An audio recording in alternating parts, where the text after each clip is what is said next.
Good. Okay.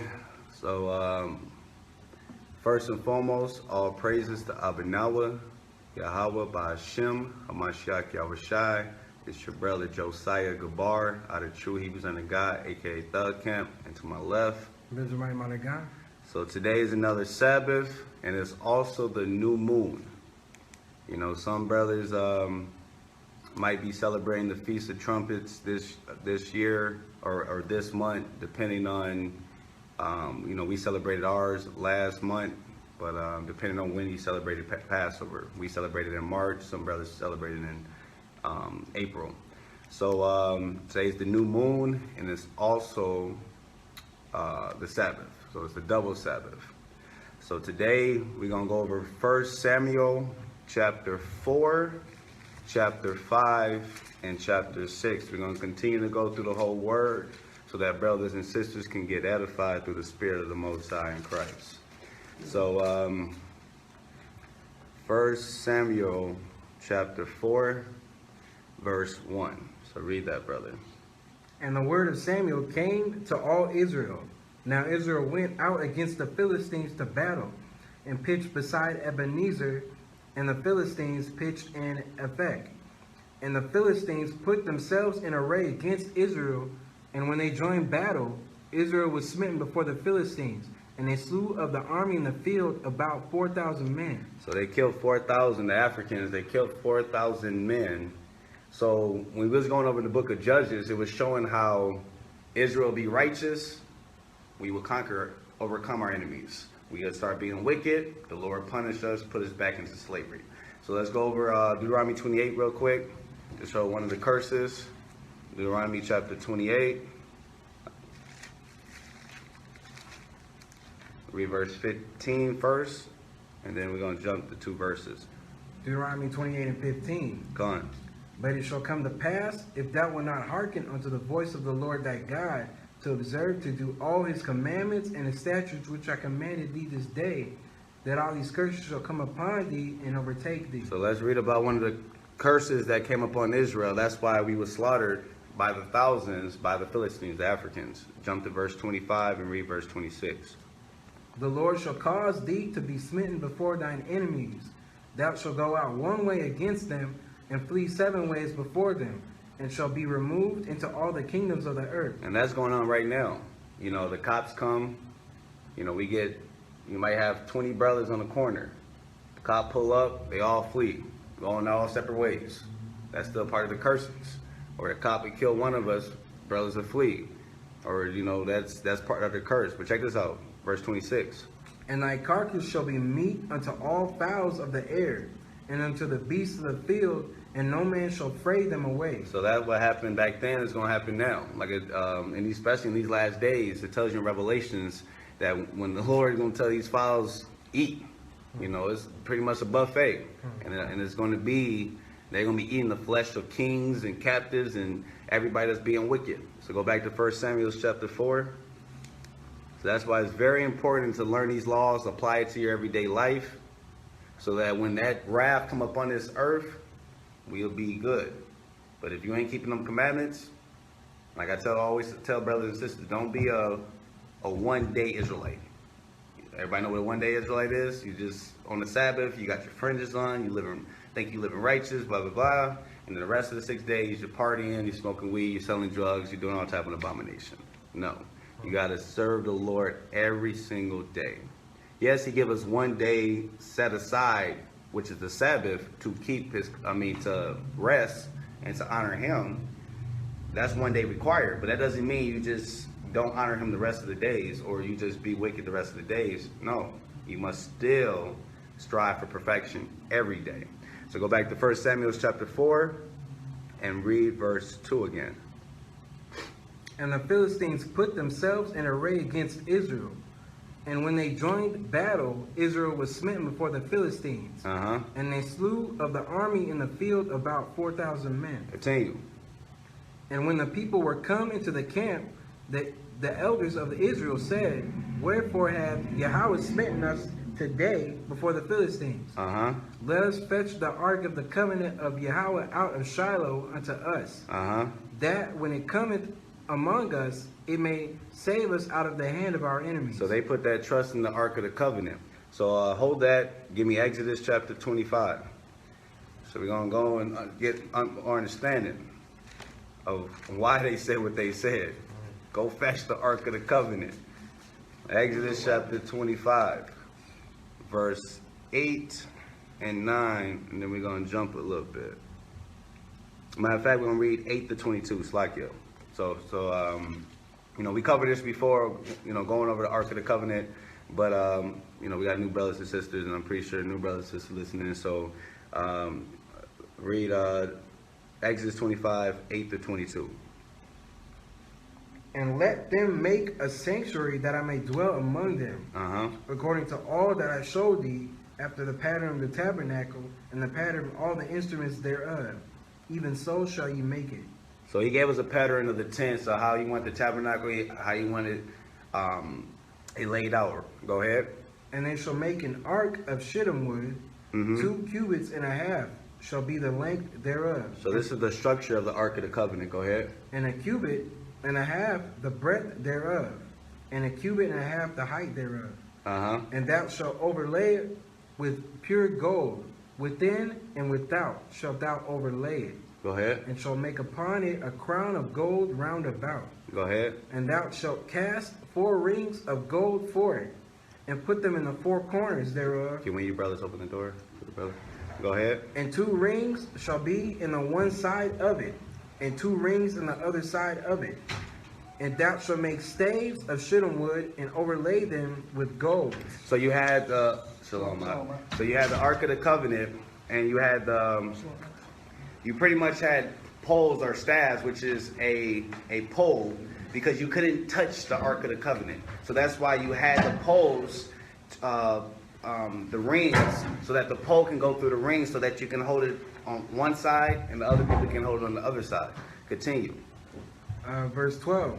And thou shalt cast 4 rings of gold for it, and put them in the 4 corners thereof. And 2 rings shall be in the one side of it, and 2 rings on the other side of it. So that the pole can go through it, so that you can hold it. Right? Go ahead. And thou shalt make staves of shittim wood, which is poles. Go ahead. And overlay them with gold. And thou shalt put the staves into the rings by the sides of the ark, that the ark may be borne with them. The staves shall be in the rings of the ark; they shall not be taken from it. Continue. And thou shalt put into the ark the testimony which I shall give thee, which was the 10 commandments that was put inside the Ark of the Covenant. Continue. And thou shalt make a mercy seat of pure gold. 2 cubits and a half shall be in the length thereof, and a cubit and a half the breadth thereof. So you had the mercy seat, right? The top. Go ahead. Yeah, and thou shalt make 2 cherubims of gold, which are 2 angels. So you had the top of the Ark of the Covenant, which was the top. Then you had 2 cherubims or 2 angels, gold on each side, representing Shalom, brothers. Representing Shalom, representing when the Lord protected us on both sides when we was in Egypt. How you doing, sister? Continue. No, yeah, that's fine.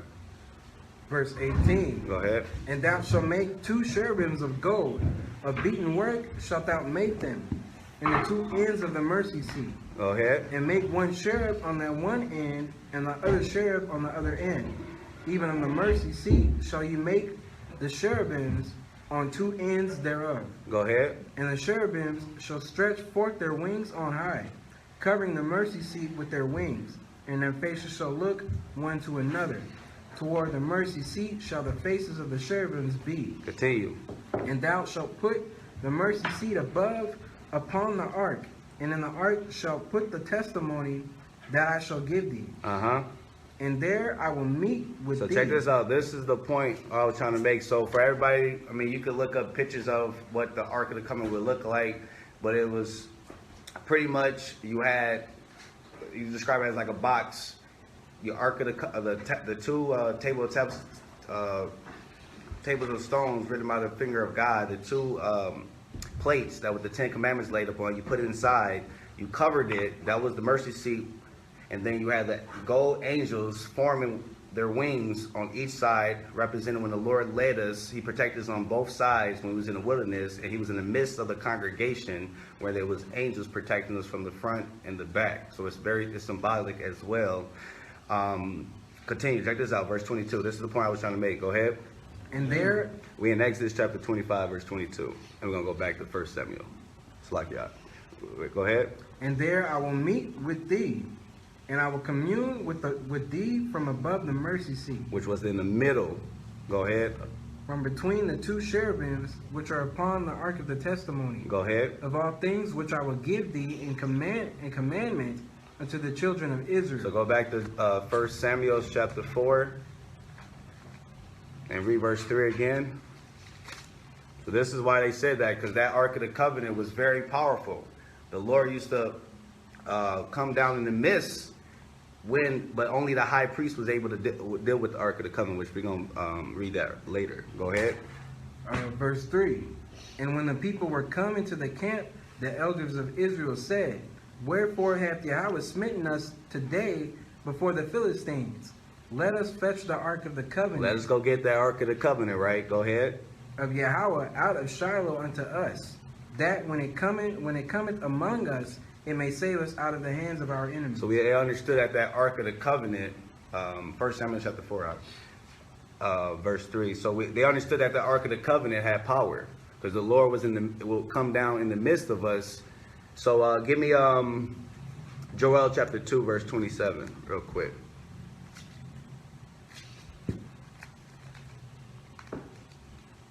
And we already proved about, months ago that the Ark of the Covenant is hidden. That's in the Apocrypha in First Maccabees. That the Ark of the Covenant, the Ethiopians do not have the Ark of the Covenant, or no other nation. The Ark of the Covenant is hidden. They put it in the caves. So I think it was Jeremiah that did that, if I'm not mistaken. So give me Joel chapter 2, verse 27.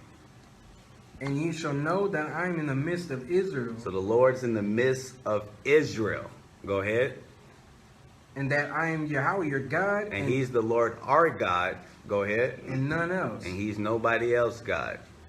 Go ahead. And my people shall never be ashamed. And we should never be ashamed to know that we are God's children and that we are the chosen. So go back to 1 Samuel chapter 4, and the Lord's in the midst of us. So it's very symbolic as well of being of the Ark of the Covenant. The Lord would come down in the midst of it, and also representing how the Lord is amongst us, if you're doing the will of the Most High. So go back to 1 Samuel chapter 4 and read verse 4 now. So the people sent Shiloh, that they might bring from thence the ark of the covenant of Yahweh of hosts. So Shiloh was a place in the land of Ephraim. That's where the Ark of the Covenant was held at this time. It was a temporary spot, because it eventually go into when Solomon built the temple and inside the temple. But this Shiloh was a place in Ephraim, which that was the temporary spot that the Ark of the Covenant was held. Go ahead. Which dwelt between the cherubims, and the two sons of Eli, Hophni and Phinehas. And which we read about them, but we're going to read a little bit more. Go ahead. Last week. Go ahead. Were there with the ark of the covenant of God. And when the ark of the covenant of Yahweh came into the camp, all Israel shouted with a great shout, so that the earth rang again. The earth rang when they saw the Ark of the Covenant. So when they brought the Ark of the Covenant, give me Joshua chapter 6. Why was they so happy when they seen that? Remind you, the Philistines just slaughtered thousands of our people. They said, go fetch for that Ark of the Covenant. We need that Ark of the Covenant. Once they saw the Ark of the Covenant, they were so excited that the earth shook. That's how loud they were. So go to Joshua chapter 6, 1 through 5. Joshua chapter 6, 1 through 5. Read that. Now Jericho was straightly shut up because of the children of Israel. None went out and none came in. So this is during the time when going to the Jericho. Go ahead. And Yahweh said unto Joshua, See, I have given into thine hand Jericho, and the king thereof, and the mighty men of valor. And ye shall compass the city, all ye men of war, and go round about the city once. Thus shalt thou do 6 days. Uh-huh. And 7 priests shall bear before the ark 7 trumpets of rams, horns, and the 7th day ye shall compass the city 7 times. And the priest shall blow with the trumpets. And it shall come to pass that when they make a long blast with the ram's horn, and when ye hear the sound of the trumpet, all the people shall shout with a great shout. So that's what reminds you, we reading about the descendants of these people. So they're thinking because the Lord did this before, they're thinking that's why when they saw the Ark of the Covenant coming, they shouted. But they forgot you have to be being righteous. They wasn't being righteous. So they can shout all they want. The Lord wasn't, like, the Lord don't hear a sinner's prayer. So read that part again. And it shall come to pass that when they make a long blast with the ram's horn, and when ye hear the sound of the trumpet, all the people shall shout with a great shout, and the wall of the city shall fall down flat, and the people shall ascend up every man straight before him. So go back to 1 Samuel 4. So that's why they shout. Read verse 5 again. And when the ark of the covenant of Yahweh came into the camp. So when they seen that Ark of the Covenant, must have had a little memory. Oh, I remember about that, how the walls of Jericho went down when the Ark of the Covenant came. And so they thinking, okay, it's time for the Lord to save us out this condition because the Ark of the Covenant come. And he's in the midst of us. But he's only in the midst of us if we're doing his will. Continue. And when the ark of the covenant of Yahweh came into the camp, all Israel shouted with a great shout, so that the earth rang again. So it rained again, just like the time of Jericho. Go ahead. And when the Philistines heard the noise of the shout, they said, What meaneth the noise of this great shout in the camp of the Hebrews? And they understood that the ark of Yahweh was coming to the camp. So that must have shook them. They're like, man, because everybody understood that the God of the Hebrews was a God not to be played with. They understood how the Lord jacked up the Egyptians prior to that. So when they heard the Hebrews, the Israelites celebrating, like, hold on, what's going on, man? These people shouting. Let's see what happened. Go ahead. Verse 7. Go on. And the Philistines were afraid. They was afraid, right? Go ahead. For they said, open this door for the sister. Go ahead. For they said, God is come into the camp. They said what? God is coming to the camp. They thought like, man, the God's is in the midst of them. You know what I mean? Hey, we can only do bad to them, do evil towards them if the Israelites are sinning. So they thinking like, oh man, we about to get jacked up. God's in the midst of them. He's coming to protect them. Check this out. Go ahead. And they said, woe unto us. They like destruction unto us. Go ahead. For there have not been such a thing heretofore. Go ahead. Woe unto us. Destruction unto us. Go ahead. Who shall deliver us out of the hand of these mighty gods? Who's going to deliver us out of the hand of these mighty gods? We in 1 Samuel chapter 4, sis, verse 8. Read that part again, 1 Samuel chapter 4, verse 8. Woe unto us. Who shall deliver us out of the hand of these mighty gods? Who's going to deliver us out of the hands of these mighty gods? Go ahead.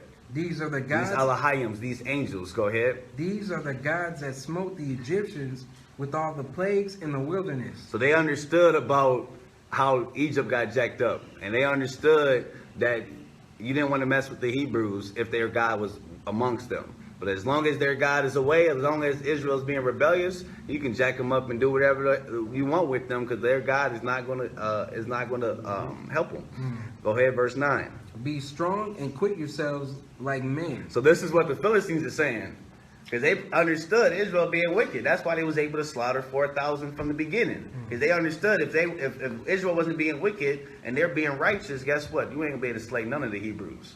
We're going to go to war, and one of us is going to chase 1,000, and 100 of us are going to put 10,000 in flight. So they understood that the Lord might not be working with them. So now you have these warrior Philistines saying what? Read verse 9 again.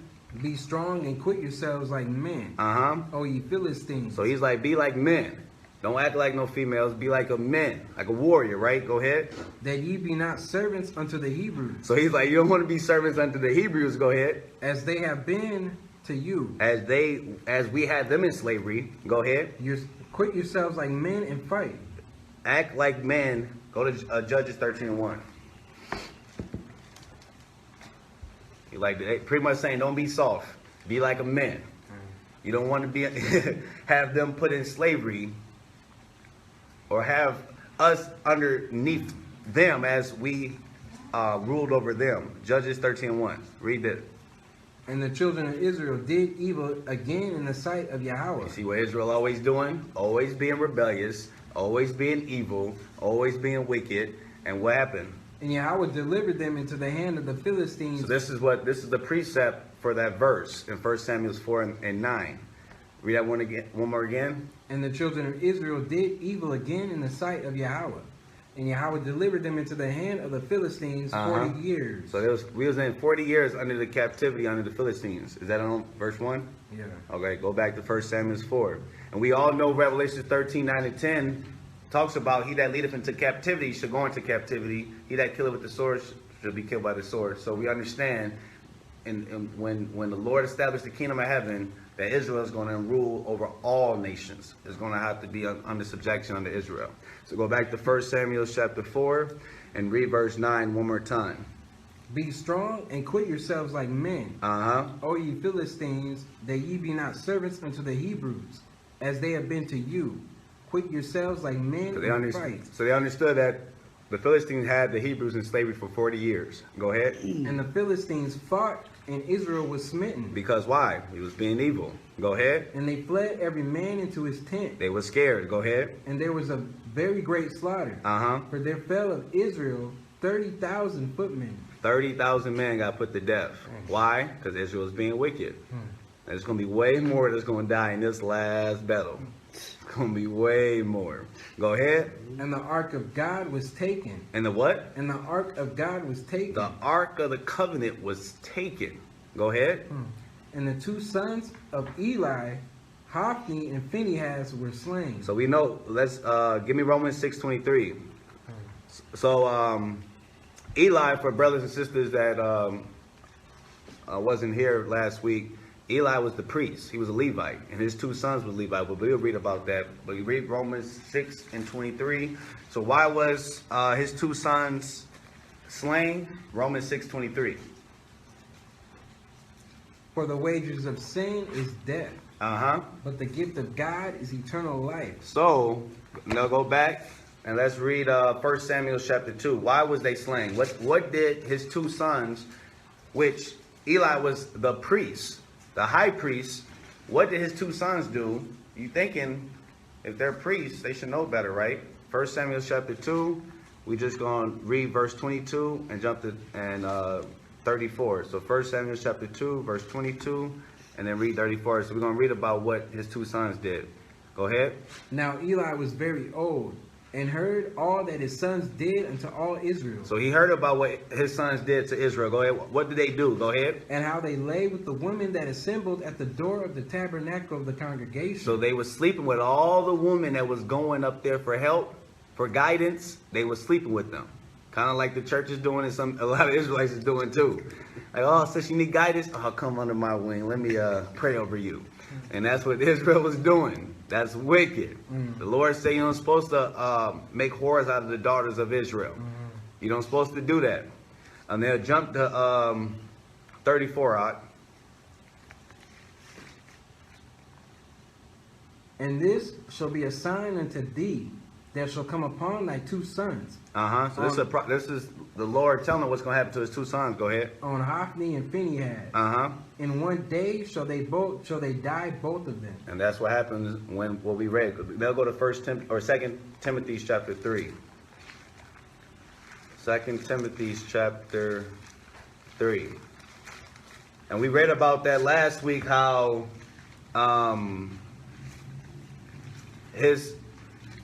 Eli being the high priest, he's supposed to have put his sons to death because they brought folly, and we read about that last week, how he was supposed to kill him if you have a rebellious and stubborn son. According to the law, he was supposed to kill his two sons, but he didn't do it.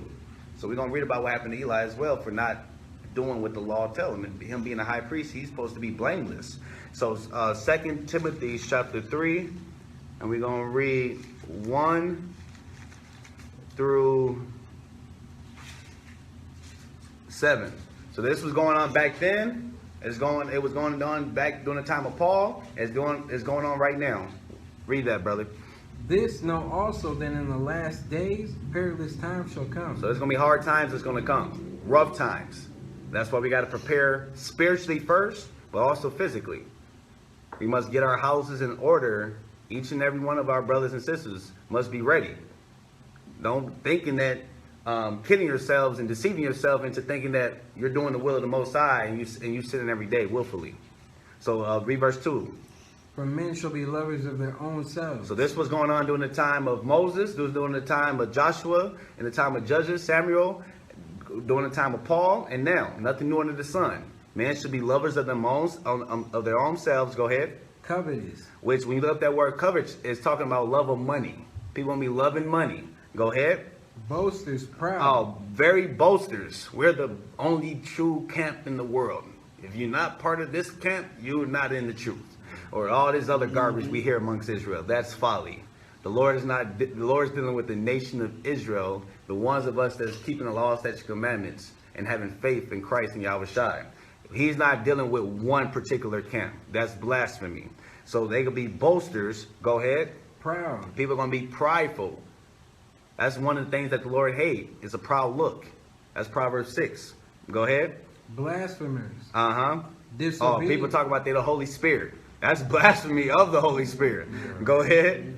Disobedient to parents. And that's what his two sons was doing. They was disobedient to him. They didn't obey his word. Go ahead. Unthankful. Unholy. And that's what we gotta be. We gotta appreciate each other. Brothers, sisters need help or something. Brothers help. I'll be thankful. Don't be unthankful or whatever. Just expect a brother or sister to help you out. No, be thankful. Appreciate that brother.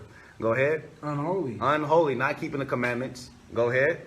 Without natural affection. You have to show that love. People using scriptures, Isaiah 51, cry out loud, spare not. And all that means just cuss people out. No.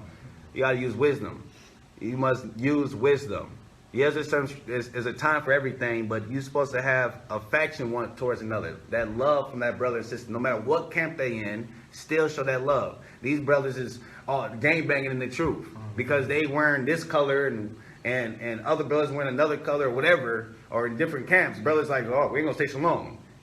You know, we out there in the streets walking throughout, and we say shalom to brothers as other Hebrews, and they be like they don't even see us, like they don't even hear us. Right. They are not having the fruit of the Spirit, and they would not enter the kingdom of heaven. They better repent from that. Go ahead. No matter what camp you at, as long as you're keeping the law, statutes, commandments, you are my brother, my sister. That's what the scripture's talking about. Go ahead. Truce breakers. False accusers. Incontinent fierce. Which that means without self-control. You have to be able to, contain yourself. Yeah. Your emotions. You see it on Facebook, people acting like, don't have self-control. They just walling out, acting like beasts and animals. You know what I mean? Go ahead. Fierce. Which means a savage. When you look that up. People are acting like savages on Facebook and throughout Israel. Acting like animals, not even acting like the daughters and sons of the Most High. They're acting like straight up beasts. Can't even get along. People getting mad at other brothers and sisters because they don't agree with their doctrine. If you don't agree with, we already proved that the only true doctrine is the law, statutes, commandments. That's Proverbs 4, 1 and 2. The only law that the Lord gave us, or the only true doctrine, is the law. Every other doctrine, people talking about this is the only doctrine or this is the only truth. That's a lie. Brothers is making up doctrines every day.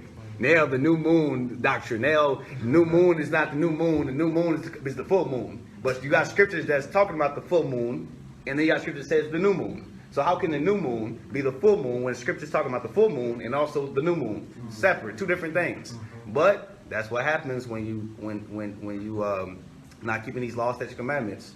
You go astray. Go ahead.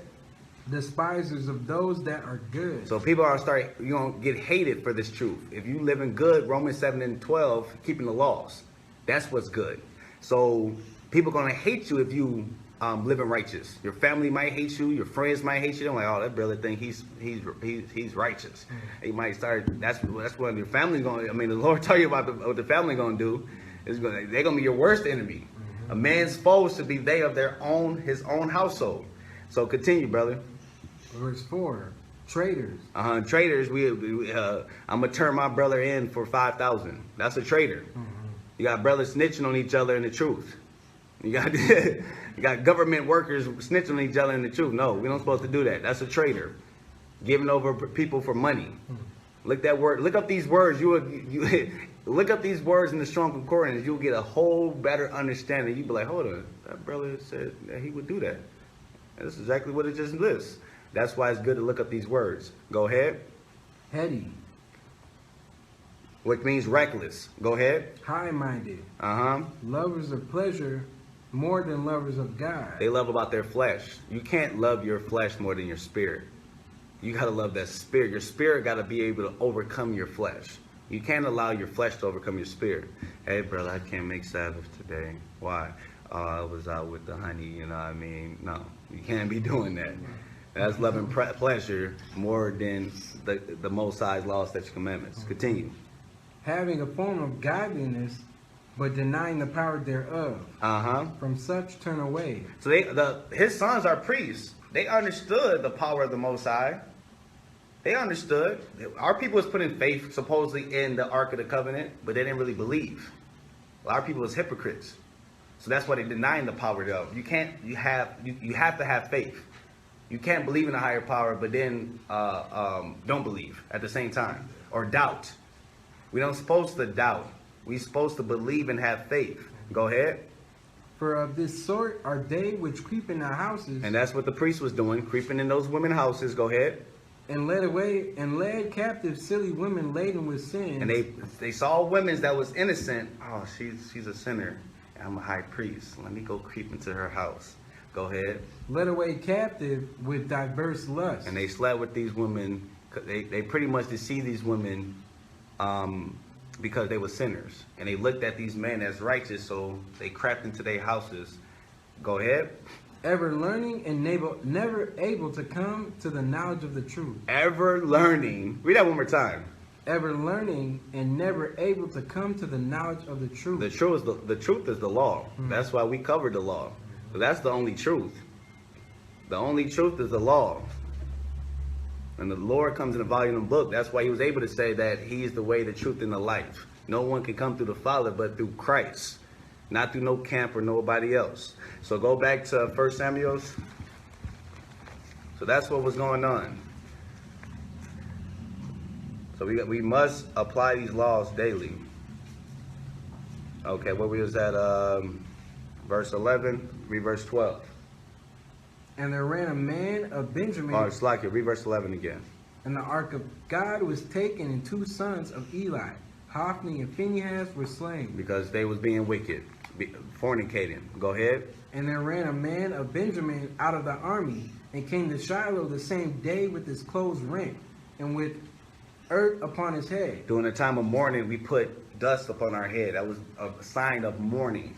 That's what that means. Go ahead. And when he came, lo, Eli sat upon a seat by the wayside watching. Remind you, Eli was the high priest. His 2 sons were being rebellious. He didn't kill them. He talked to them and let them be. Let's see what happened to Eli. Go ahead.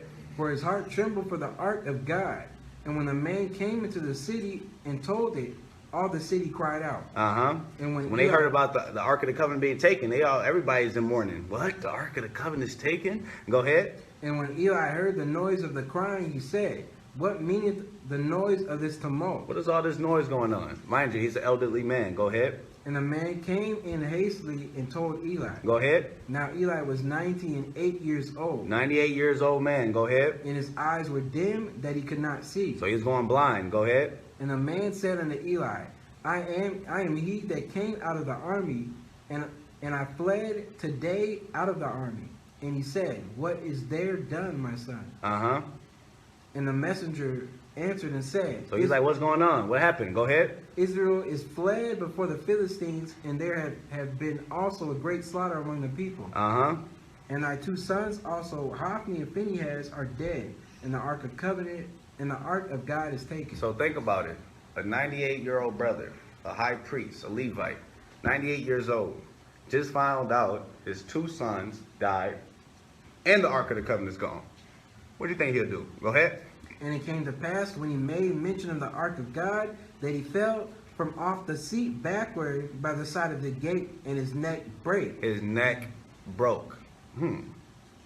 So most likely, he had a heart attack. You just found out that, stress can kill you. 2 sons died, and the Ark of the Covenant, 98 years old. Boom, fell back. Snapped his neck. Go ahead. And he died. And he died. Go ahead. For he was an old man and heavy. Uh-huh. And he had judged Israel 40 years. He was a leader for 40 years in Israel. Go ahead. And his daughter-in-law, Phinehas' wife, was with child, near to be delivered. And when she heard the tidings that the ark of God was taken, and that her father-in-law and her husband were dead, she bowed herself and travailed, for her pains came upon her. So hold that against 2nd Ezra and Apocrypha. 2nd Ezra. This is 15 books that was taken out the Bible by the Protestants in the 1800s. So some people might not have it, but it's 2nd Ezra chapter 16. 2nd Ezra chapter 16. So his daughter-in-law didn't have no father-in-law, didn't have no husband.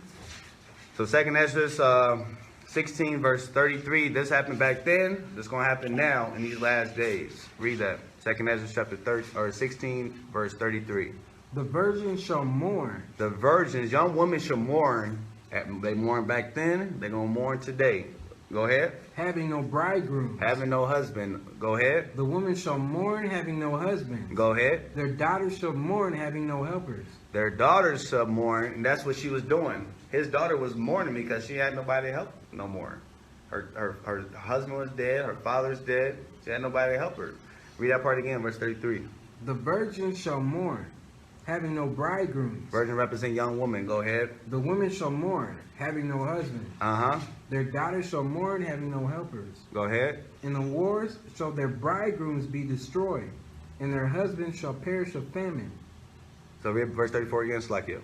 In the war shall In the war, go ahead. shall their bridegrooms be destroyed. And that's what happened to the 2 sons. They got killed, put to death in the war. When this war happens, guess what's going to happen? A lot of people are going to be put to death. Man and woman. Like it tells you in Isaiah 13. Go ahead. And their husbands shall perish of famine. And some people are going to die because of famine, starvation. Go back to 1 Samuel. That's why it's very important to prep. The Lord will give us wisdom. If you know a famine's coming, guess what? Stack up on some water. Yeah. Stack up on some canned goods. A generator. You got to do these things. You think the Lord just going to drop a damn loaf of bread at your... No, you got to use wisdom. You got to use wisdom, right? Yeah, He's going to drop a thing out of the sky. Boom. No, you got to use wisdom. Yes, the Lord's going to deliver the righteous, but the righteous will be wise enough to prepare before destruction comes. Because you don't know how long that great tribulation is going to come. How long, when martial law occur, stores shut down, streets is shut down. What's going to happen? People going to riot, people going to act a fool. You don't want to be out there in the street. No. So that's why the wise person, if you know that a thief was coming, you will prepare. Like it tells you in Matthew chapter 24. You will prepare. So just like you prepare if somebody ready to break into your house, you better prepare for when the Lord's second coming. So go back to 1 Samuel chapter 4. And the church is talking about there's going to be a rapture. People going to just disappear and you don't have to see that. No. We all going through that great tribulation. Your faith will be tested. It will be put to test. You will see the righteous will be separated from the wicked in that day. It's going to show who's going, because some people are going to denounce his name, or I don't know him, like his disciples did. Like Peter said, it wasn't me. So your faith will be tested. That's why we have to be spiritually ready. And the ones of our people that don't have strong faith, build that brother up or build that sister up. That's what we must do. Because when that time comes, we got to be ready. So go back to 1 Samuel 4. That day coming soon. It's coming. Where we at? 19. The water. Read about 19 again. And his daughter-in-law, Phinehas' wife, was with child, near to be delivered. And when she heard the tidings that the ark of God was taken, and that her father-in-law and her husband were dead, she bowed herself and travailed, for her pains came upon her. You see? Fulfilling prophecy. They're going to have no helpers. Helpmate. Go ahead. And about the time of her death, the woman that stood by her said unto her, Fear not, for thou hast borne a son. But she answered not, neither did she regard it. Go ahead. And she named the child Ichabod, saying, the glory is departed from Israel, because the ark of God was taken. So you see how our people name their children after the situation or the predicament our people was in? He named her that, or she named her child that, because the glory had departed from Israel. So 1 Samuel chapter 5 now. Read verse 1. We in the book of 1 Samuel chapter 5, verse 1. And the Philistines took the ark of God and brought it from Ebenezer unto Ashdod. When the Philistines, So the Philistines, they stole the ark of the covenant and brought it Ashdod, which was the land of the damn Africans. Go ahead.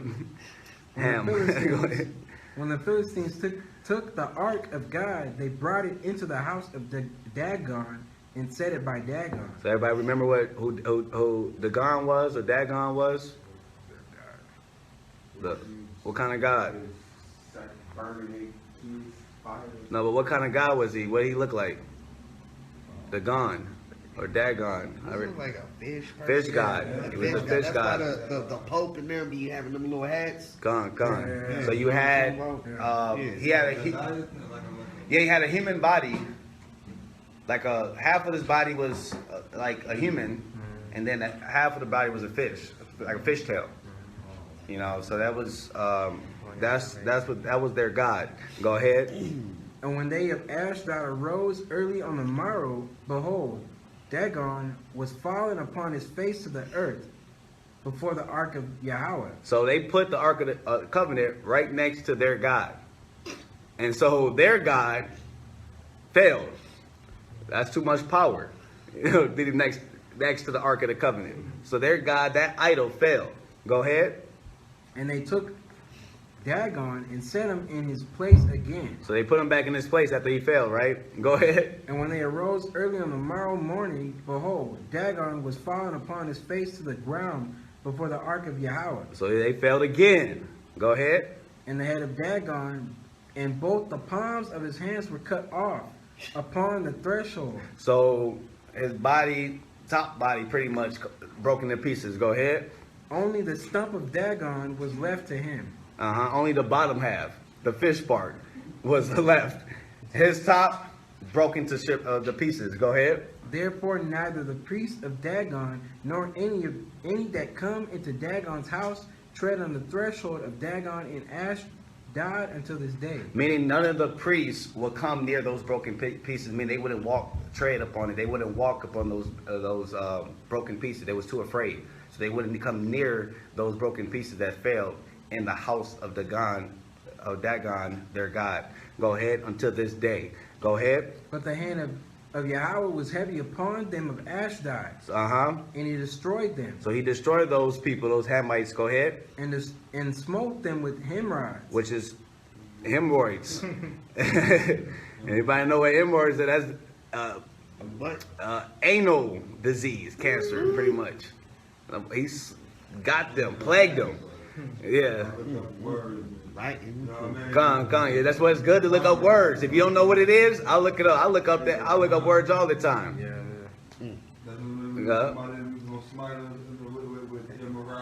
He said he'll smite our people with it. Come. Read verse 6 again. But the hand of Yahweh was heavy upon them of Ashdod, and he destroyed them and smote them with the hemorrhoids, even Ashdod and the coast thereof. So he smoked them with a disease. Go to Deuteronomy chapter 28, verse 27. Hey, you Israelite scoffers that's online on Facebook, if y'all not here to learn peace, deuces. Why do you brothers get online just to try to debate and try to be a scoffer on the Lord's day? Brothers, y'all gonna be put to death for that rebellious spirit, for that scoffing spirit. Because he that despise not men, but the Lord. So y'all brothers and sisters that's coming on the page, not even friends with me, you know, because I make it public, all you other brothers and sisters that's part of all these other camps want to come on and be scoffers. If you're not here to learn, skedaddle, poof, be gone. Y'all got to stop coming on here and being scoffers. The Lord's going to kill you for doing that. And that's just a warning. That's out of love. You know, matter of fact, give me Revelation 3:19 real quick. Yeah, Revelation 3:19. Read that, brother. Revelation 3:19. These scoffers be coming on here acting like we just read. What's the word? Fierce, savages, hardy, reckless, without self-control. Revelations 3. What was it? 19, I believe. As many as I love, So this is out of love. Go ahead. I rebuke and chasten. So we here to rebuke. Go ahead and chasten. Go ahead. Be zealous thereof, therefore, and repent. So out of love, we're going to rebuke you strongly. We're telling you brothers to repent if you're not here to learn. For all you brothers and sisters here to learn, that's all praises. But you brothers and sisters that's not here to learn, just to be scoffers, the Lord's got something for you in these last days. So go back to 1 Samuel. That don't make no sense, man. Oh yeah, Deuteronomy, Slakia. Matter of fact, go to, hold that. Give me Proverbs 1:22. One more scripture. Or Proverbs 1:20. The 22. It don't make no sense that Israel do this, but like I said, you got agents out there. You got tares amongst the wheat. So a lot of people don't have the fruit of the Spirit. You have the fruit of your father Satan. So Proverbs 1:20. Wisdom crieth without. She uttereth her voice in the streets. Uh-huh. She crieth in the chief place of concourse. Go ahead. In the openings of the gates. In the city she uttereth her words, saying. So we're trying to give brothers and sisters wisdom, knowledge, understanding. That's how when you keep the law, Deuteronomy 4, 5, and 6 tell you when you keep the law, statutes, commandments, you will get wisdom, knowledge, understanding. So because we keep the law, we're trying to give out this wisdom, knowledge, understanding. Go ahead. How long, ye simple ones? So this is what wisdom is saying. Read verse 22 again. How long, ye simple ones? How long, you simple ones? Go ahead. Will ye love simplicity? How long would you love to be simple? Go ahead. And the scorners delight in their scorning. And all you brothers and sisters that's online, not to learn, but just to be scorner, what the scripture says? And the scorners delight in their scorning. You love the scorn, but check this out. And fools hate knowledge. And a fool will come online just to try to be a demon. Instead of listening and gain understanding. One more scripture, Ecclesiastes 5:1. Ecclesiastes 5:1-2. One more scripture, we're going to go back to class. I just got to set brothers and sisters in order. Why you coming on here to debate? It don't make no sense. You debate on the Lord's day. So Ecclesiastes 5:1-2. Read that. And I'm not even reading the comments. I don't know who they debating with because I'm not even reading the comments. So they debate with, I don't know who y'all debating with. Read that. Ecclesiastes 5:1. Keep thy foot when thou goest to the house of God. That's old English. Shut the hell up. Know what I'm saying? Be quiet when you go into the house of the Lord. Go ahead. And be more ready to hear than to Be more ready to hear than to what? Than to give the sacrifice of fools. Than to be a scoffer and come in there and you don't know nothing. You run your mouth. Go ahead. For they consider not that they do evil. Because you don't consider that you're doing evil because you're running your mouth or typing to death. Go ahead. Be not rash with thy mouth. Don't be quick with your mouth. Go ahead. And let not thine heart be hasty to utter anything before God. So go back to Deuteronomy 28. Let's get back to class. So we said what we had to say. You open the door for the sister. We said what we had to say. So you brothers and sisters, if y'all want to continue to do that, the Lord's going to deal with y'all. That's on y'all. So go back to Deuteronomy chapter 28 and read verse 27, dealing with the anal disease, hemorrhoids. So Deuteronomy 28:27. Oh, man. Read that. Yeah, I will smite thee with the botch of Egypt. The Lord shall smite thee with the botch of Egypt. Go ahead. And with the hemorrhoids. And the hemorrhoids. Go ahead. And with the scab and with the itch. Thereof thou canst not be healed. You see, that was a curse that came upon Israel. And that's what happened to the Hamites. They was cursed with hemorrhoids, with a anal disease. And they got pictures of it online if you want to look. It looks crazy. So go back to 1 Samuel chapter 5. Yeah, those are hemorrhoids. Hemorrhoids is hemorrhoids? It's hemorrhoids. Go ahead. So go back, read verse 6. Verse 6. And all type of other diseases the Lord said he will plague us with, AIDS, herpes, God, all that stuff. That's all part of the curses. So 1 Samuel chapter 5, Verse 6. verse 6. But the hand of Yahweh was heavy upon them of Ashdod, and he destroyed them, and smote them with emerods, even Ashdod and the coast thereof. Continue.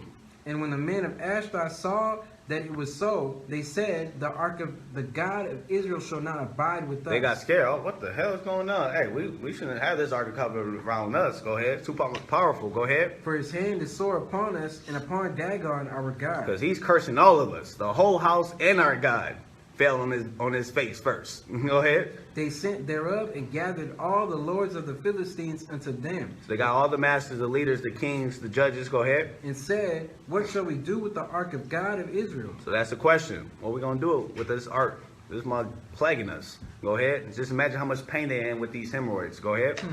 And they answered, let the ark of the God of Israel be carried about unto Gath. And they Which carried, is another city of the Hamites. Gath was the city of the giants. But we already proved that they was between 8 feet tall to 13 and a half feet tall. We'll say 14 rounded up. It wasn't like the book of Enoch talking about they was 450 foot tall. No. There was no 450 foot giants in the Bible. They was 8 feet tall to 13 feet tall or 14 feet tall.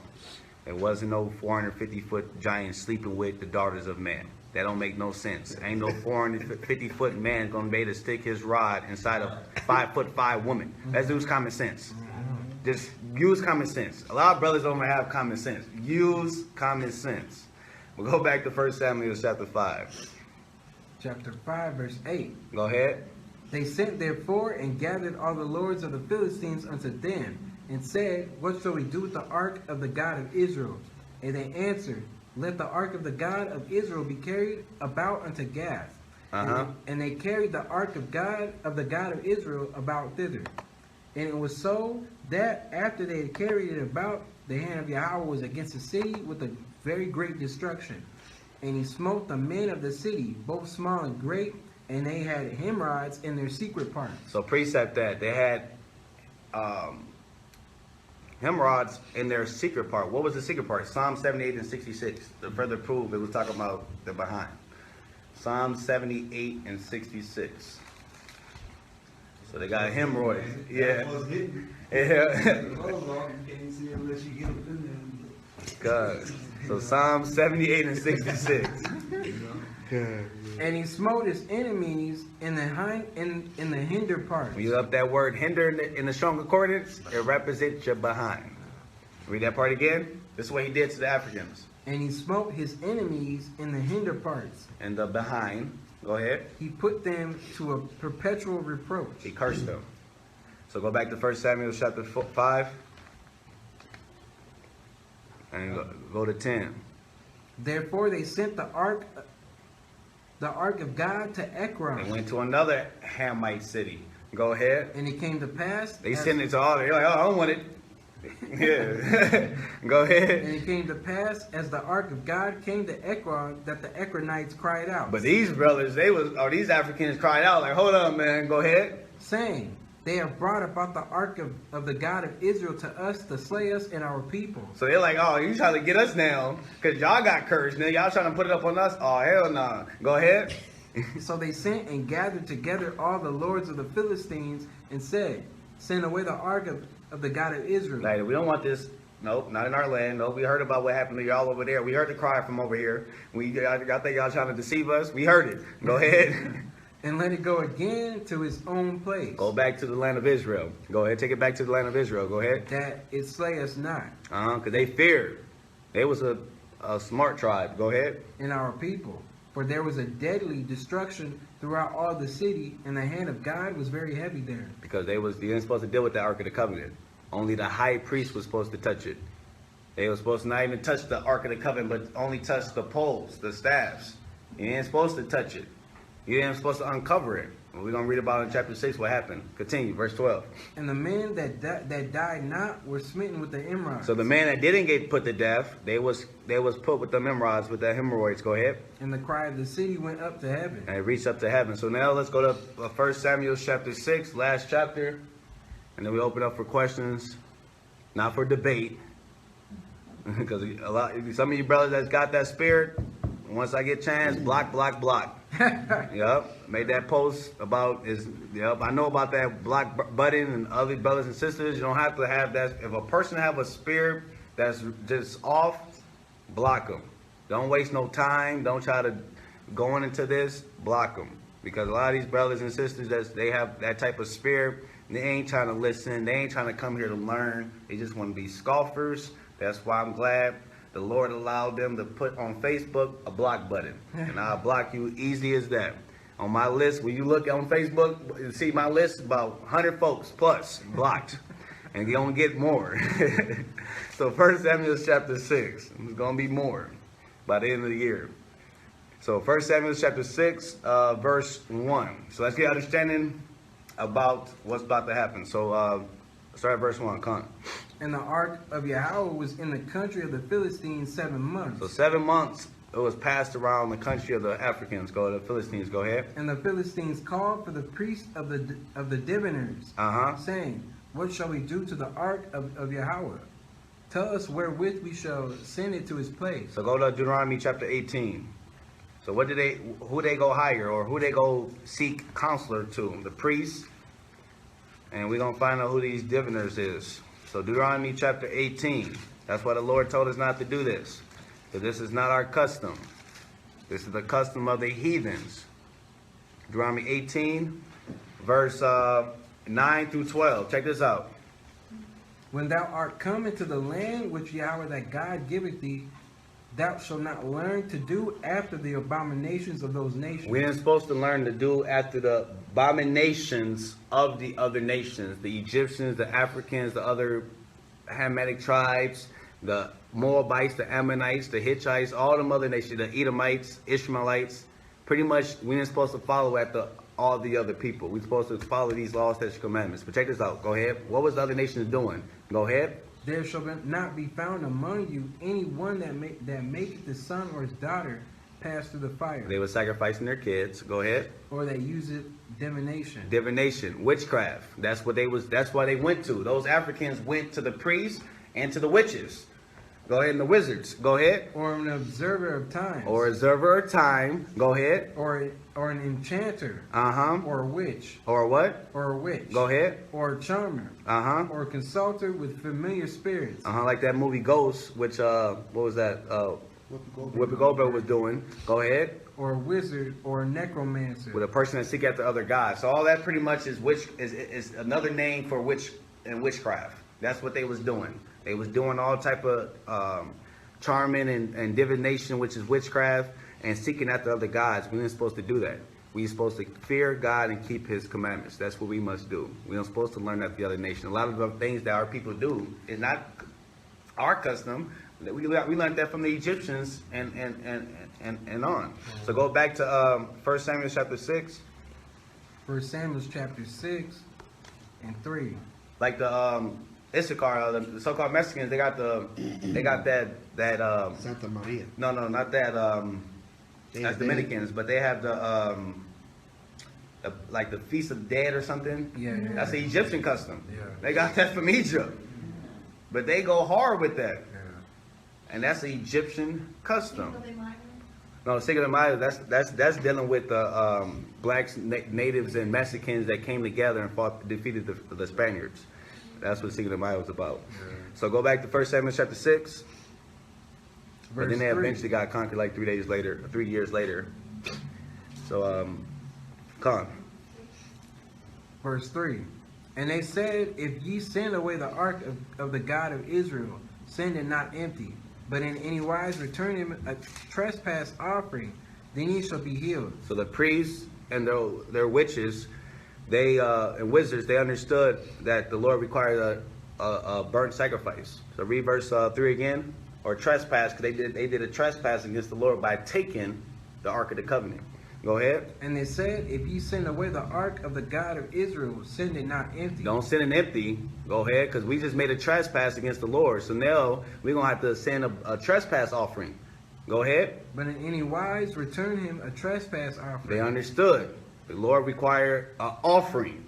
If you do something against him, you definitely going, or a brother, you're going to have to do an offering. Go ahead. Then ye shall be healed, and it shall be known to you why his hand is not removed from you. Continue.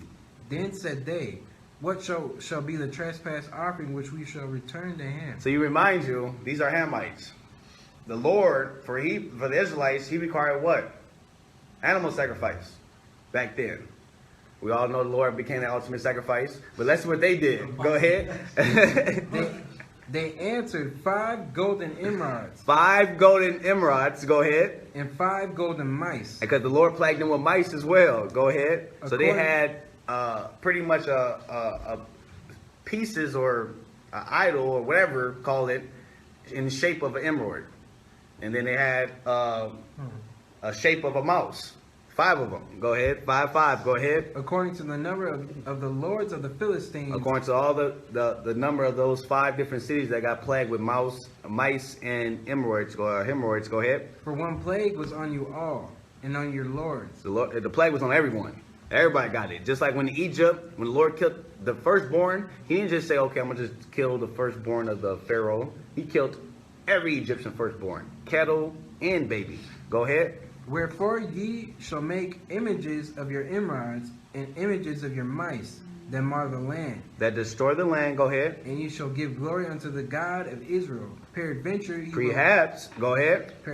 will lighten his hand from off you, and from off your gods, and from off your land. So this is what the priests and the witches told him to do. That, okay, let's see, do this. Since he sent mice and hemorrhoids, we're going to make images so that maybe he'll lift it off. We'll see if this is really the God of Israel that's plaguing us. Continue, verse 6. Wherefore then do ye harden your hearts, as the Egyptians and Pharaohs hardened their hearts. When ye had wrought wonderfully among them, did they not let the people go, and they departed? So give me what's that? Exodus chapter 8. So he said, don't harden your heart like the Egyptians did. Exodus chapter 8.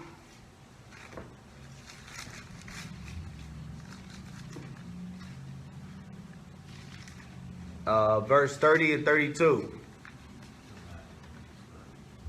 And Moses went out from Pharaoh and entreated Yahweh. And Yahweh did according to the word of Moses, and he removed the swarms of flies from Pharaoh. From his servants and from his people there remained not one. And Pharaoh hardened his heart at this time also, neither would he let the people go. So after the Lord plagued him with them 10 plagues, he still hardened his heart. So the Philistines, the priests and the wizards told him, don't harden your heart like the Egyptians did. Because you see what happened with them. The Lord eventually, they hardened their heart. They followed after them, and they got put to death. Don't harden their heart. Learn from that mistake that they did, and don't do it. Go back to 1 Samuel chapter 6. Chapter 6, verse 6. Gone. Wherefore then do ye harden your hearts, as the Egyptians and Pharaoh hardened their hearts, when he had wrought wonderfully among them. Did they not let the people go, and they departed? Now therefore make a new cart, and take 2 milch kine, on which there have no yoke. Read verse 7 again, Slakia. Now therefore make a new cart, and take 2 milch kine. A new cart meaning a new wagon. Go ahead. And take 2 milch kine. Which is young cows. Go ahead. On which there have no yoke. Meaning no work. Go ahead. And tie the kine to the cart. Tie the cow to that cart, to that wagon. Go ahead. And bring their calves home from which is the calves are the babies. Go ahead. Home from them. So pretty much he's saying, just like it was a law for Israel that we don't supposed to mix the baby and this cow milk. We ain't supposed to cook a baby cow and this cow milk and the mother's milk. We didn't. So they were saying pretty much don't slay the mom in front of or the 2 babies in front of the rest of the babies and the mother. Let them go, and then do what you have to do with them. So read verse 7 again. Now therefore make a new cart, A new wagon, go ahead. and take 2 milch kine, Take 2 young cows, go ahead. on which there have came no yoke, Uh-huh. and tie the kine to the cart, and bring their calves home from them. And bring the baby ones home from them. Don't let them see it. That was... Go ahead. And What take they did, go ahead. And take the ark of Yahweh and lay it upon the cart, So put the Ark of the Covenant on the wagon, go ahead. and put the jewels of gold which ye returned him for a trespass offering in a coffer by the side thereof. And So send it the away. coffer was the box. So he put the pretty much the images of the hemorrhoid and the mice inside that coffer, which is a box. They put it inside, right? Go ahead. And send it away And that they- it may go. And they sent it away that it may go, so that these young cows can pretty much pull this wagon and pretty much go where it want to go. But check this out, verse 9. Go ahead. And see, if it goeth up by the way of his own coast to Beth Shemesh, then he have done us this great evil. So he's let them know, okay, let these 2 cows, these 2 young cows, go freely. If it go to Beth Shemesh, that's a city in Israel, then we know it was the Lord's doing. If it led all the way, or the Lord led them 2 young cows to Israel, then we know that's the Lord, the God of Israel jacking us up. Go ahead. But if not, we shall know that it was not his hand that smote us. But if it go a different way, don't go to Israel, then we know it was just coincidence. It just happened. Go ahead. It was a chance that happened to us. That's what pretty much, it was just a coincidence. It was no God of Israel. It just happened to us, right? Go ahead. And the men did so, and took 2 milch kine, and tied them to the cart, and shut up the calves at home. Put the babies at home, took those 2 young cows, and let it go. Go ahead. And they laid the ark of Yahweh upon the cart, and the coffer with the mice of gold and images of their emerods. Go And ahead. the kine took the straight way to the way of Beth Shemesh. Remind you, the kind's referring to the cow. The cow, go ahead, went, wait, read verse 20 again, Slakia. And the kine took the straight way to the way of Beth Shemesh, So the cow went to Israel, and went to a city in Israel. Go ahead. and went along the highway, Uh-huh. lowing as they went, and turned not aside to the right hand or to the left. No, it went directly to Israel. Knowing you know that the Lord jacked them up. So they understood, okay, it was the Lord's doing, the God of Israel, because they didn't look, that cow, them young cows didn't turn right or left. It was focused right to that land. They knew exactly where they were supposed to go. Go ahead. And the lords of the Philistines went So after it's them. like, just like in Proverbs says, man's going out of the Lord, guess what? He can lead the animals too. He made that before he made us. Go ahead. And the lords of the Philistines went after them unto the border of Beth Shemesh.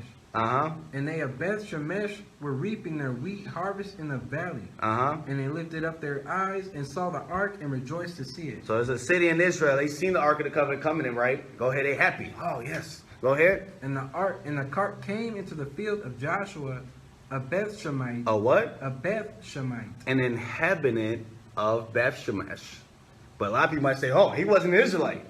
Or Ruth is not an Israelite because it says a Moabitess. Look up that word. Beth Shemite is referring to an inhabitant of Beth Shemesh, which is a city in Israel. These was Israelites.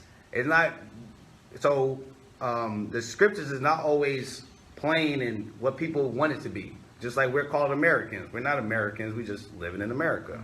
The same thing. Go ahead. Read verse 14 again, Slakia. And the cart came into the field of Joshua, a Beth Shemite, and stood there, where there was a great stone, and they clave the wood of the cart, and offered the kind of burnt offering unto Yahweh. And the Levites took down the ark of Yahweh. So the Levites took down the Ark of the Covenant, right? Go ahead. And the coffer that was in it. And they took the images that was in it. Go ahead. Wherein the jewels of gold were. And put them on the great stone. And the men of Beth Shemesh offered burnt offerings and sacrifices the same day unto Yahweh. So when we got the word Beth Shemesh, it's pretty much you had Levites dwell in that land, but you had other tribes in that land as well. So that shows you that Israel was always scattered amongst different tribes. So that's why when we look at that, like I always tell brothers and sisters, when you look at that 12 tribes chart, it cannot be 100% accurate. Yes, you have more than one tribe in the land of Ephraim or in Puerto Rico. You have more than one tribe in America. You have more than one tribe in South Central America. It's not just one tribe here. Because you had the Taínos and Arawaks that was in Dominican Republic or Puerto Rico, but then you had slaves that was brought from West Africa, that was Judah, Benjamin, Levi, that was brought there and mingled with the Taínos. So not everybody in Puerto Rico are Ephraim. You have some Judah and Benjamin, Levi there. And that's why the scriptures talk about the man that travels, gains a lot of wisdom. Because if you travel, if you understand history and travel, you would know that that 12 chart is not 100% accurate. It's accurate a little bit, but not 100%. There's flaws in it. So go back to 1 Samuel chapter 6. Verse 16.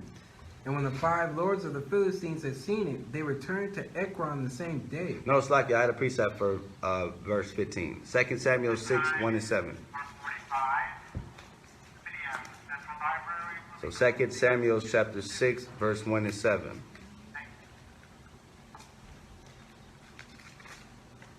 Again, David gathered together all the chosen men of Israel, 30,000. And David arose and went with all the people that were with him from Baal of Judah to bring up thence the ark of God, whose name is called by the name of Yahweh of hosts that dwelt between the cherubims. And they set the ark of God upon a new cart. So they put it on a new wagon. Go ahead. And brought it out of the house of Abinadab that was in Gibeah, and Uzzah and Ahio, the son of Abinadab, drave the new cart. So Uzzah was not a Levite. He was a Benjamite. Hold that. Give me 1 Chronicles chapter 8 and read verse 1. We're going to find out what happened to Uzzah. So 1 Chronicles chapter 8, verse 1 and 7. 1 Chronicles chapter 8, verse 1, and then jump to 7. Now Benjamin begat Bela, his firstborn, Ashbel the second, and Ahara the third. This is giving you a descendant of all the sons of Benjamin. Jump to verse 7 to prove that who this brother was. And Naaman and Ahiah and Ahiah and Gera, he removed them, and begat Uzzah and begot Uzzah. Go ahead. And Ahihah. Now go back to 2 Samuel chapter 6. So Uzzah was a Benjamite. Okay, let's see what happened to this Benjamite. Read verse 4. And they brought it out of the house of Abinadab, which was at Back Gibeah, to 2 Samuel chapter 6, verse 4. Go ahead. accompanying the ark of God. And Ahio went before the ark. And David and all the house of Israel played before Yahweh on all manner of instruments made of fir wood, even on harps and on psalteries and timbrels and on cornets and on cymbals. They're having a good time, right? Check this out. Verse 6. Watch this. And when they came to Nachon's threshing floor, Uzzah put forth his hand to the ark of God. Uzzah put forth his hand upon the ark of the God. Remind you, he is a Benjamite. What happened to him? And took hold of it, for the oxen shook it. And what happened? Verse 7. What happened to that brother that's a Benjamite that touched the ark of the God, ark of covenant, that only the Levites are supposed to touch? Go ahead, the high priest. Go ahead. And the anger of Yahweh was kindled against Uzzah, and God smote him there for his error. And there he died by the ark of God. And he died for touching it. Now go back to 1 Samuel. Only the Levites were supposed to touch the ark of the covenant, not no Benjamites. So he touched it, he died right in the spot that he touched it. So go back to 1 Samuel. In verse 17. 7, verse chapter 6, verse, read verse 16. Or 17, come on. And these are the golden emerods which the Philistines returned for a trespass offering unto Yahweh. For Ashdod one. So this is all the cities that's why they have 5 hemorrhoids and 5 Mises, because of the 5 different kings that ruled in the land of Ham. Go ahead. For Gaza 1. For Ashkelon 1. For Gath 1. For Akron 1. Continue. And the golden mice, according to the number of all the cities of the Philistines, belonging to the 5 lords. Go ahead. Both of the fenced cities and of the country villages, even unto the great stone of Abel, whereon they set down the ark of Yahweh, which stone remaineth unto this day in the field of Joshua Bethshemite. The Bethshemite. Check this out. Verse 19. And he smote the men of Bethshemesh. So he smoked, the Lord smoked these men. You had some the high priest supposed to deal with it, but you had some Levites, regular Levites. But only the high priest supposed to go be amongst the Ark of the Covenant. So you had the regular Levites mingled along with some other tribes. So check this out. What happened? Verse 19 again. And he smote the men of Beshemesh, because they had looked into the ark of Yahweh. Because they have looked into the Ark of the Yahweh. Go to the Ark of the Covenant. Go ahead. Even he smote of the people 50,000, and 70 men. 50,070 people. Go ahead, so people can understand. Go ahead. A score represent 20. Go ahead. So it's 3 scores, 60 plus a 10, 70. 50,000 plus 70. Go ahead. And the people lamented because Yahweh had smitten many of the people with a great slaughter. And they'll give me Numbers chapter 4. Why did he smite them? What's the law? We always go back to the law. You see how important it is to know those laws? And you tie it back to the law. We're not even in the laws, we're in the history, but it ties back to what? The law. That's what I'm saying. When you continue to go through it, you'll understand this whole Bible, or understand the majority of the history, and if you know the laws. So go to Numbers chapter 4, verse 17 through 20. And Yahweh spake unto Moses. Wait, let the brothers get it. Numbers chapter 4. I got a little time. We're almost done. Numbers chapter 4. I know we got a little fast, but that's where we recorded. So brothers and sisters can watch it on Facebook or on YouTube. So Numbers chapter 4, verse 17 through 20. Everybody got it, Con? And Yahweh spake unto Moses and unto Aaron, saying, Cut ye not off the tribe of the families of the Kohathites, which is a family of the Levites. Go ahead. From among the Levites. But thus do unto them that they may live and not die. Continue. When they approach unto the most holy things, Aaron and his son shall go in. When you're dealing with the most holy things, you know you had the tabernacle, then you had the most holy of the holy things, which only the high priest can go through those veils to get to the most holy, where the Ark of the Covenant dwelt. Only the high priest, the descendants of Aaron's son. Just because you was a Levite doesn't mean you can go into the most holy thing. You have to be a direct descendant of Aaron to be able to be a high priest. So read that one more time, verse 19. But thus do unto them that they may live and not die.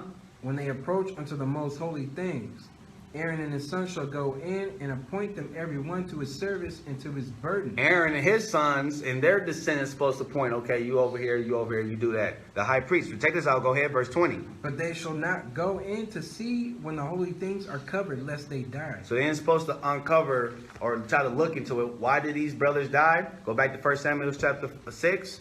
Why did they die? Verse 19 again. And he smote the men of Beshemesh, because they had looked into the ark of Because Yahweh. they have looked into the Ark of the Covenant. They ain't supposed to do that. You ain't supposed to uncover it. But these people, even if you was a high priest, you ain't even supposed to uncover the Ark of the Covenant. We was just supposed to carry it on the pole. They ain't even supposed to touch the mercy seat and the cherubims and all that. So that's why they got put to death, because they uncovered the Ark of the Covenant, look inside of it. And that's why, read verse 15 again, for brothers get understanding and sisters get understanding. Read verse 15 again. And the Levites took down the ark of the Yahweh and the coffer that was. You remember the coffer is where the box, where those images was. Go ahead. So Levites, not the high priest, but so that's showing you that had Levites there, and you had other tribes in Bashemesh. Go ahead. Wherein the jewels of gold were, and put them on the great stone. So they had those. So they seen what was in it. Go back to verse 19. And he smote the men of Beshemesh, because they had looked into the ark of They Yahweh. looked to see what was in there. You ain't supposed to look to see what was in there. But they did. That's why the Lord killed them. Go ahead. Even he smote of the people 50,000 and 70 men. And the people lamented, because Yahweh had smitten many of the people with a great slaughter. Go ahead. And the men of Beshemesh said. So these brothers saying, like, man, go ahead. Who is able to stand before this holy God, Lord God? Go ahead. And to whom shall he go up from us? Who's going to stand before the Lord? Because they not realizing the law that only the high priest can dwell. They're regular Levites. You can't be a regular Levite and deal with that. Or you can't be a high priest and open up the Ark of the Covenant and anything that was offered to the Lord. You wasn't able to open that according to the law, what we read in Numbers chapter 4, verse 17 through 20. Continue.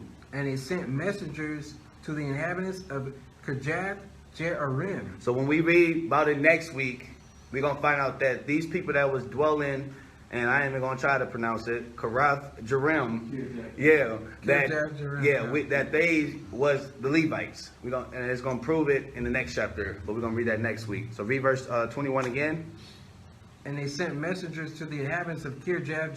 So the Israelites that was living in one city sent messages to the other city, where the high priest was at, and go ahead. saying, the Philistines have brought again the ark of Yahweh.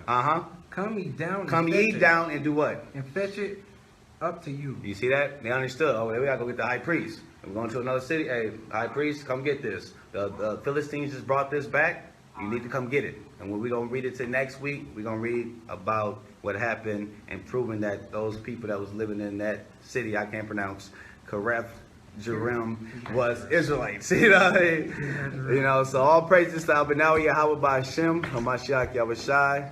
I pray you brothers and sisters got edified through the spirit of the Most High in Christ. We got